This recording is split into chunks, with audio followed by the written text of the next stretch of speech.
welcome to this week's Household Huddle. Before we start this week's huddle, I want to say thank you to all of our friends who shared pictures from their Play-Doh creations from last week.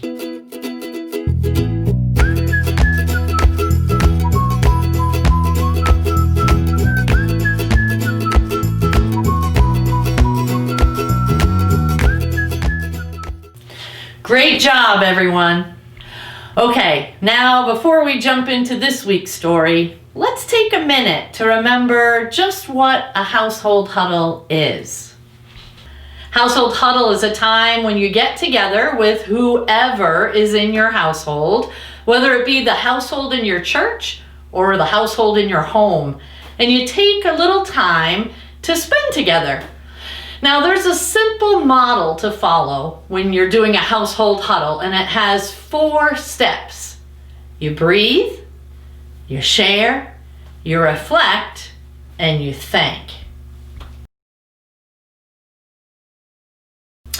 So first, we breathe. So let's take a deep breath.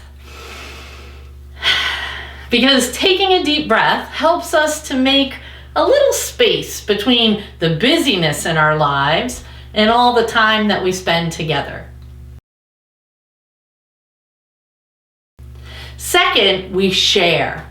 Then we share our highs and our lows, and we share our joys and our concerns. And this is when we not only get a chance to share, but we also get a chance to listen to one another. It's also during the sharing time that we sometimes share the story from the week. Third, we reflect. During reflect, we take some time to reflect on the story.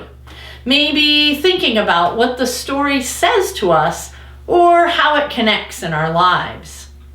Sometimes we also reflect by doing some kind of an activity together with our household huddle.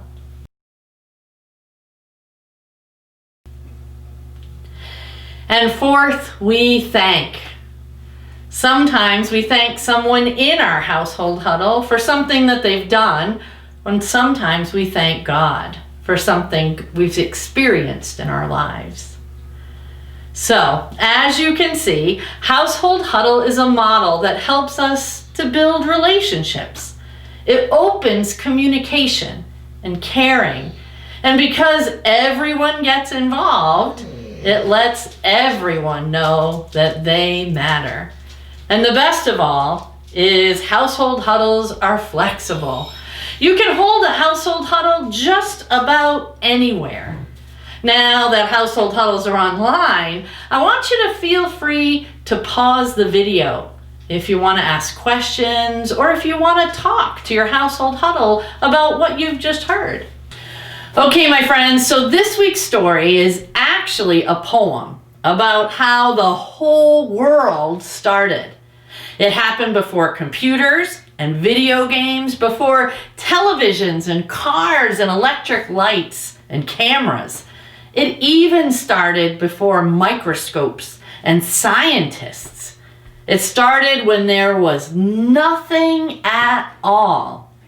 Can you imagine? Today's story comes from the book of Genesis, which is the first book in the Bible. Now, if the book of Genesis starts before anything was created, do you think the word Genesis means beginning or end? If you answered beginning, you're right. And if Genesis means beginning, do you think it's in the Old Testament or the New Testament? Yes, the Old Testament. Wow, you guys are on a roll. Okay, so our story starts on page 1 of the Bible, and it goes like this. In the beginning of time, God created the heavens and the earth. There was nothing on the earth. It was very dark and very windy. On the first day, God spoke and said, "Let there be light." And there was light. God was happy, and God called the light day and the dark night. And God said, "It is good." Can you say that? It is good. Excellent. Okay, on day 2, God decided there should be a sky. And God created the sky and made it separate from the water. And then God said again, "It is good." On the 3rd day, God decided there should be land to go with the sky and the water. God decided there should be plants and flowers and trees to grow on the land. And again, God said, "Can you help me out?" It is good. On the 4th day, God created the sun and the moon and the stars in the sky. And God said, "It is good." On the 5th day, God created all of the fish and the animals in the sea. God also created the birds in the sky. And God liked the fish in the sea and the birds in the air. And God said, "It is good." On the 6th day, God created all of the animals on the land. There were bugs and wild animals and dogs and cats. And of course, God said, "It is good." After God created all the animals on the 6th day, God created people. So, if you're a person, can you stand up? Okay, so God created people just like you in God's own image, so that they might take care of everything else on earth. God looked at the people, especially people like you, and what do you think God said? Yes, God said, "It is good." On the 7th day, everything was finished. God blessed the 7th day and said it was holy. And finally, after making the entire beautiful, wonderful, amazing creation, God rested. Okay, so here are a few things you might want to talk about with your huddle. What is your favorite animal that God created?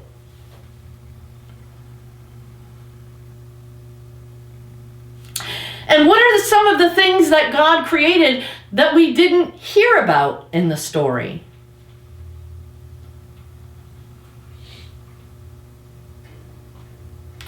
Okay, for those of you who want to think a little bit harder, if God didn't create people until the 6th day, then how do we know what happened before that?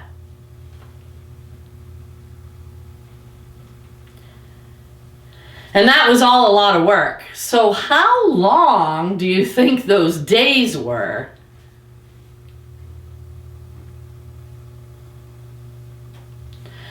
Great job, everyone.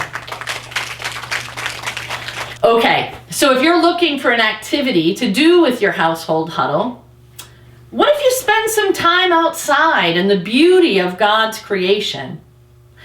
Maybe you and your huddle could take a walk and pick up trash in your neighborhood. Or if you have some sidewalk chalk, you could make a hopscotch like my friends Kaylee and Corey. Their hopscotch has 7 squares, and each one tells of a different day in the creation story. There's the day when God separated the light from the dark. The day God created the sky and made it separate from the water. The day God decided there should be land and plants and flowers and trees to grow on the land. The day God created the sun and the moon and the stars. The day God created all of the fish and the animals in the sea and the birds in the sky. The day that God created all of the bugs and the wild animals and the dogs and the cats and the people. And the day that God rested. Then in the half round at the top of their hopscotch, they drew a bunch of other things that God created, like planets and dinosaurs. Looks like they had a lot of fun, doesn't it?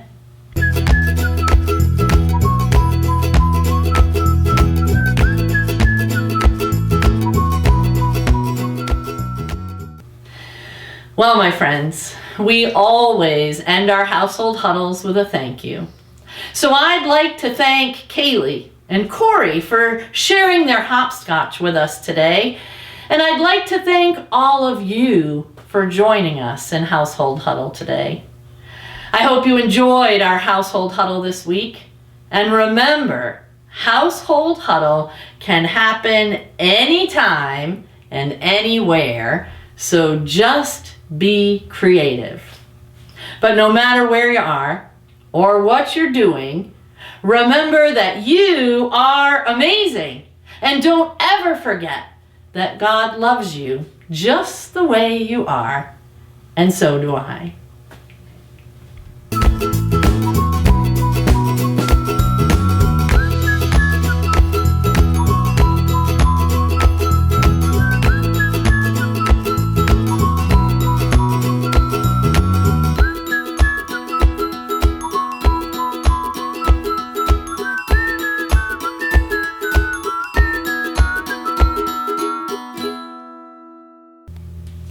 If you'd like to share a picture of your hopscotch or something you and your huddle did to care for God's amazing creation to be a part of next week's Household Huddle video, you can email it to Pastor Kelly at oldtownucc.org.